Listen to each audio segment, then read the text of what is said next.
हाय, आप सभी को प्रणाम और बोली विवाह में आप सबका हार्दिक स्वागत और अभिनंदन। मैं विभा रानी और आज आपके सामने फिर से एक कहानी का पाठ लेकर के आई हूँ। ये कहानी मेरे बहुत ही प्रिय लेखक सारंग उपाध्याय की लिखी हुई है। और सारंग अभी बहुत अच्छे पत्रकार हैं, अमर उजाला में काम करते हैं और बहुत अच्छी कहानियां लिखी हैं। और ख़ास तौर से इस कहानी संग्रह का जिसका नाम है बॉम्बे टापू किस्सा जंक्शन, ये बॉम्बे टापू किस्सा जंक्शन, ये मुंबई को बेस करके ये कहानियां लिखी गई हैं और इसीलिए बॉम्बे टापू इसका शायद शीर्षक है।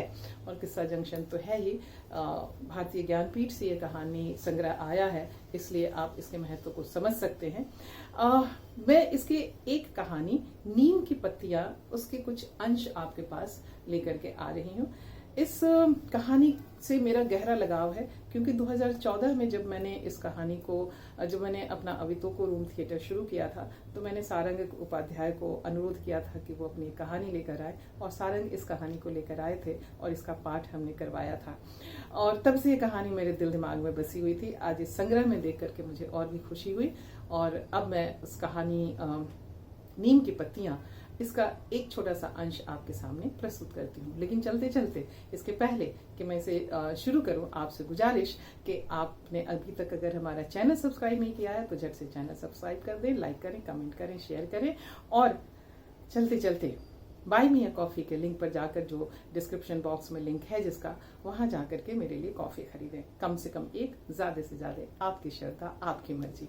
तो चलिए आते हैं सारंग उपाध्याय की कहानी नीम की पत्तियां का पाठ करते हैं, उसके एक अंश का जो संकलित है बॉम्बे टापू किस्सा जंक्शन में।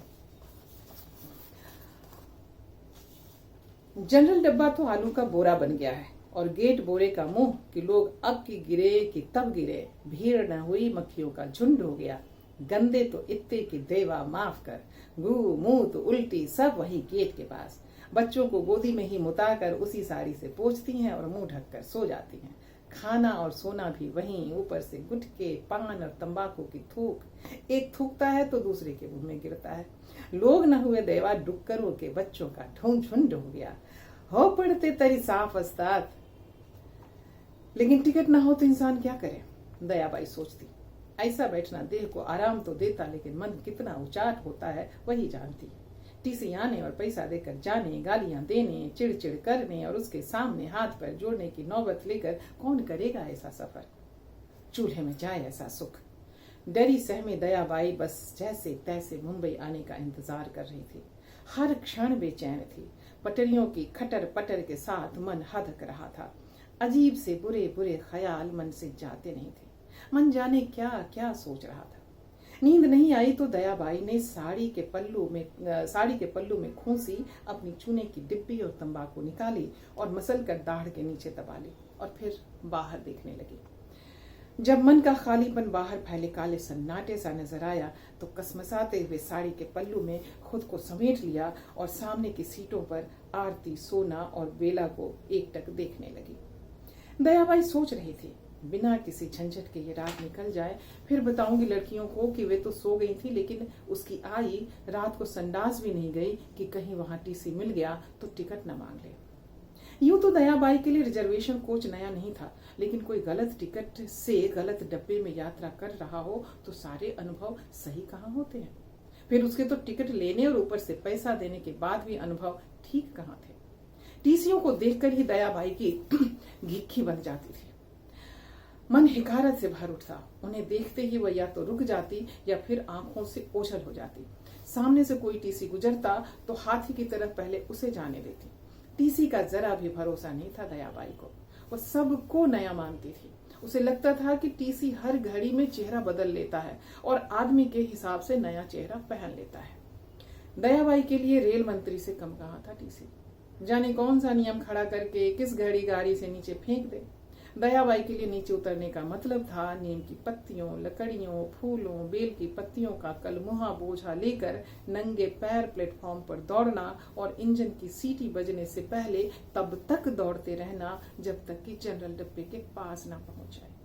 यदि वहां पहुंच भी जाए तो लड़ झगड़ कर पहले सामान चढ़ाना और फिर खुद चढ़ना, फिर यदि टीसी रात में कहीं उतार दे तो सन्नाटों और अंधेरों में बेसुध पड़े प्लेटफॉर्मों पर दौड़ना, न डिब्बा दिखता न लोग दरवाजे खोलते। ऐसे में नहीं चढ़ पाए तो रात में प्लेटफॉर्म पर पड़े शराबियों, पुलिस वालों और मवालियों की भूखी आंखों के गंदे सवाल जवाब थूक में निकलते रहते। फिर इन जवान छोकरियों को देखकर तो मन कहाँ उठता है। फिर गाड़ी भी कितनी लंबी, देवा ओ देवा कि बस दौड़ा करो। अब तो दयाबाई का शरीर भी कौन सा दम पकड़ता है।